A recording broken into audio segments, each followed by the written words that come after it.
जय श्री राम दोस्तों, जय जय कृष्णा। दोस्तों, अर्जुन और कृष्ण एक साथ घूम रहे थे, तभी अचानक से क्या हुआ कि एक भिक्षुक उन्हें दिखा। उस भिक्षुक की दयनीय स्थिति को देख के अर्जुन को बड़ी दया आई। उसने कहा कि भगवान, इसकी कुछ कृपा करो, इस पर कुछ मदद करो, इसकी सहायता करो। कृष्ण ने कहा कि नहीं नहीं, अभी उसके समय नहीं आया है, तुम चलो। अब अर्जुन को तो बड़ा बुरा लगा, ऐसा क्यों कह दिया भगवान ने, लेकिन उसके मन में दया थी, तो उसने अपने पास रखी हुई एक सोने की थैली जो थी सिक्कों की भरी हुई, वो उस भिक्षुक को पास जाके दे दी कि जा, ये बहुत सारा सोना है, अब इसके साथ अपना जीवन व्यतीत कर, अच्छे से रहना शुरू कर। तो भिक्षुक जो है वो बड़ी खुशी से चला गया उस सोने की सिक्के की पोटली को लेके। लेकिन जब वो थोड़ी दूर गया तो एक चोर वहां बैठा था घात लगा के। उसने तुरंत उसको पकड़ा और पीट दिया और कहा कि जो भी माल है मेरे हवाले कर। तो उसके पास ले दे के क्या था, वही सोने की एक पोटली थी। उसने कहा कि ये है भाई, ले लो। तो सोने की पोटली उसने ले ली। अगले दिन जब कृष्ण और अर्जुन फिर से उसी रास्ते से निकले तो उसे फिर से वो भिक्षुक दिख गया। कृष्ण फिर वही बोले कि भाई उसका भाग्य और उसका समय अभी नहीं आया है, तुम चलो। फिर अर्जुन को दया आई, अर्जुन फिर गए, फिर कहे क्या बात है भाई, कल तो तुझे इतना धन दिया, आज फिर भिक्षावृत्ति क्यों कर रहा है। तो उसने बताया कि साहब मुझे बहुत पिटाई की और मेरे से एक चोर ने वो सारा सामग्री छीन ली। तो जब वो सारी सामग्री छीन ली तो मैं करूँ क्या। तो भगवान की बात, भगवान का चेहरा देखता है अर्जुन और फिर उस भिक्षुक को देखता है और फिर अपने पास पड़ा हुआ एक कीमती हीरा जो है वो उसे देता है कि ले ये हीरा, ये उस सोने की पोटली से ही महंगा है, जाके अपना जीवन अच्छे से जी। अब वो बड़ा खुश होकर घर जाता है कि अब तो मैं बहुत सारी संपत्ति लूंगा, नया बंगला लूंगा और सब कुछ करूंगा। और घर जाकर के अपने घर में पड़े हुए बहुत सारे मटके और बर्तनों में से एक नए से मटके में उसे छुपा देता है कि इसका उपयोग कोई नहीं करता, तो इसके अंदर ये सुरक्षित रहेगा, तब तक मैं बाहर जाके इसका ग्राहक ढूंढ लाता हूँ।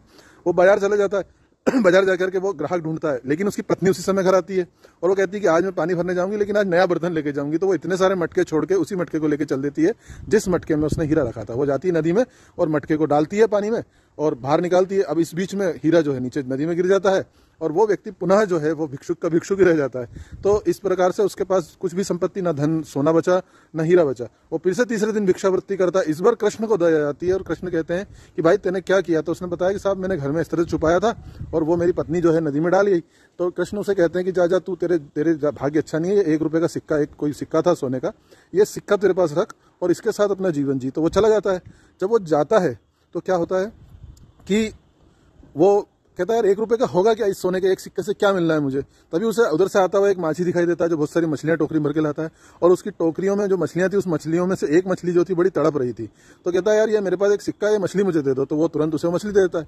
अब वो अभी तक अपने लिए सोच रहा था, तो उसने सोचा यार मछली की कुछ मदद कर देना चाहिए, तो उसे नदी में छोड़ देता है कि शायद नदी में छोड़ने से ये मछली जो है वो ठीक हो जाए। जब वो नदी के किनारे पहुंचता है तो मछली अपने अंदर से कुछ निगलती है, उगलती है, और जब वो उगलती है तो वो वही हीरा निकल जाता है जो उसे मिला था और वो फिर उस मछली को जल में छोड़ता है तो तैरती हुई चले जाती है।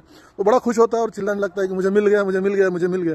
जैसे ही वो चिल्लाता है तो सामने से वो चोर जिसने उसका सोने की थैली चुराई थी वो निकलता है। वो उसके कहता है अरे गांव वाले मुझे जानते हैं, मेरी पिटाई कर देंगे, तो इस तरह की बातचीत मत कर, तो इस तरह की बातचीत मत कर, तू जो चाहे वो कर, ले तेरी सोने की पोटली मेरे पास रखी है, ये ले ले और इसको लेके अपना जीवन अच्छे से जी। अब उसके एक हाथ में सोने की पोटली थी, दूसरे हाथ में हीरा, और इस तरह से अपना जीवन जी रहा था। ये घटना जब अर्जुन को पता चलती है तो वो दौड़ के कृष्ण के पास जाते हैं और कहते हैं कि भगवान ये आपने कैसे किया।